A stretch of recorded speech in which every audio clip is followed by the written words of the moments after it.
Assalamualaikum warahmatullahi wabarakatuh. Perkenalkan, nama saya Tama Mustafa.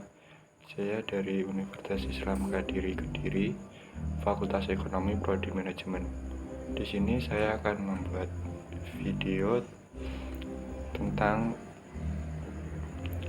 Corporate Social Responsibility. Pengertian Corporate Social Responsibility. Corporate Social Responsibility itu diambil dari kata corporate yang memiliki arti perusahaan, sementara sosial itu berarti sosial, dan responsibility itu yang bermakna tanggung jawab. Jadi pengertian CSR adalah kegiatan perusahaan yang memiliki tanggung jawab secara sosial kepada masyarakat sekitar dan masyarakat secara luas hingga pemangku kepentingan. Menurut beberapa ahli, corporate social responsibility itu adalah konsep di mana perusahaan memiliki tanggung jawab untuk memberikan dampak positif bagi masyarakat dan lingkungan sekitarnya.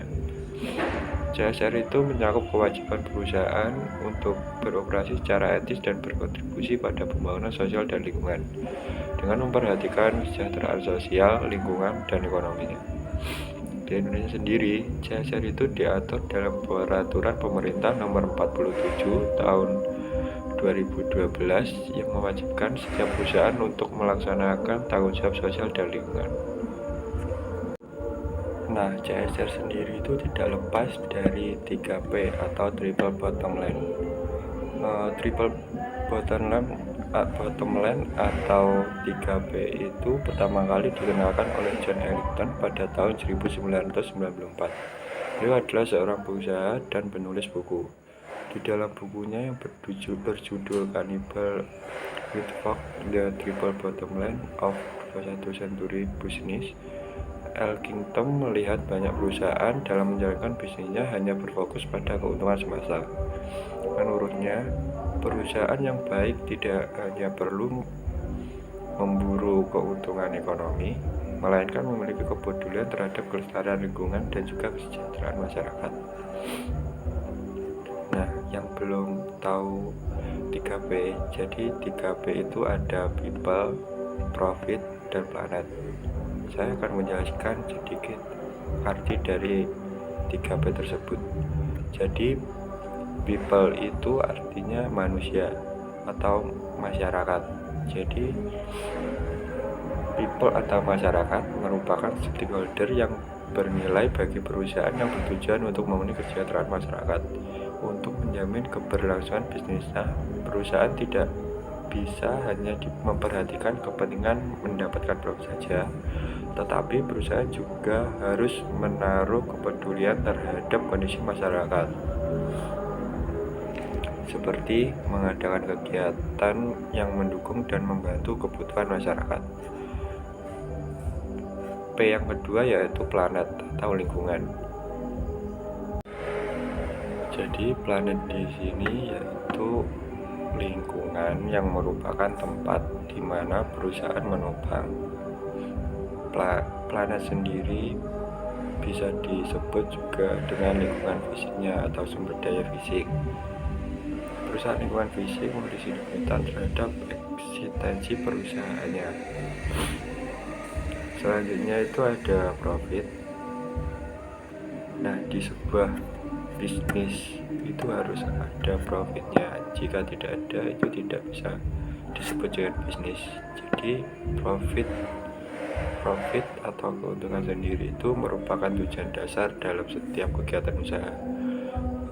Kegiatan perusahaan untuk mendapatkan profit setinggi-tingginya dengan cara meningkatkan produktivitas dan melakukan efisiensi biaya. Tidak hanya mengejar keuntungan untuk memegang saham, tetapi juga memperhatikan kepentingan pemangku kepentingan lainnya seperti karyawan, investor, dan komunitas.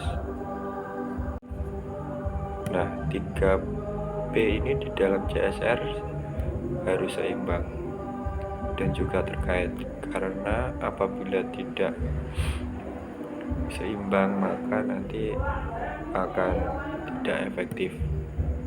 Jadi apabila kita hanya fokus terhadap profit tanpa memperhatikan people dan planet, nanti akan menghasilkan keuntungan jangka pendek, tetapi merugikan keberlanjutan.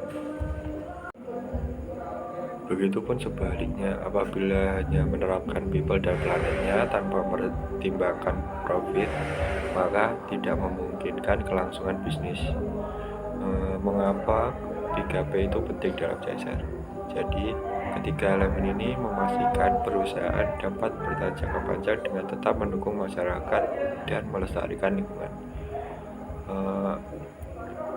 Selain itu, dengan menjalankan profit, people, dan planet secara seimbang, perusahaan dapat mencapai keberlanjutan dan reputasi yang baik di mata pemangku kepentingan. Beberapa manfaat CSR bagi perusahaan. Yang pertama itu bisa meningkatkan reputasi perusahaan.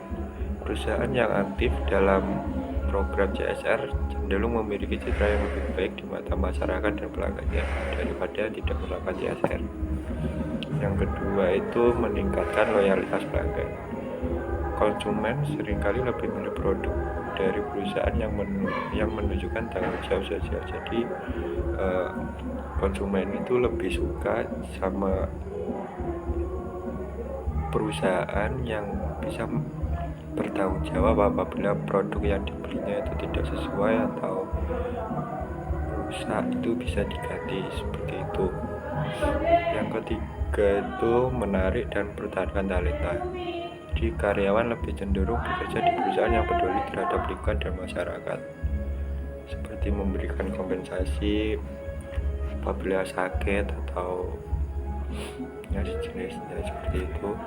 Yang selanjutnya itu mengurangi risiko bisnis. Dengan membangun hubungan baik dengan masyarakat, perusahaan dapat mengurangi potensi konflik sosial. Terus yang selanjutnya itu yang kelima, yaitu mendukung keberlanjutan jangka panjang. Praktik CSR sendiri memastikan keberlanjutan sumber daya yang digunakan oleh perusahaan.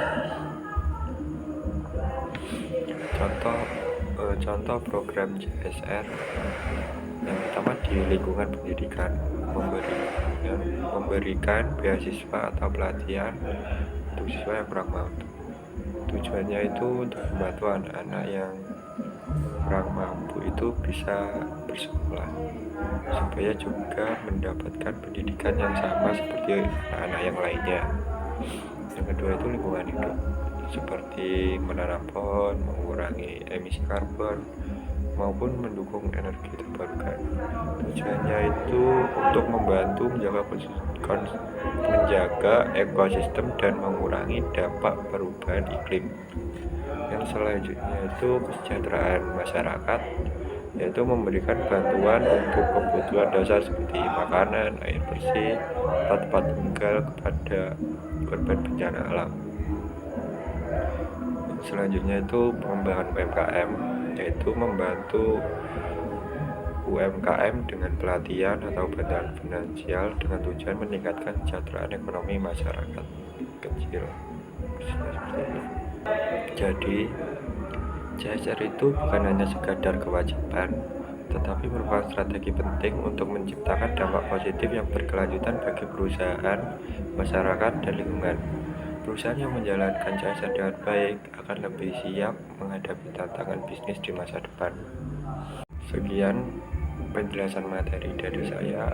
Apabila sudah salah kata, mohon dimaafkan. Wassalamualaikum warahmatullahi wabarakatuh.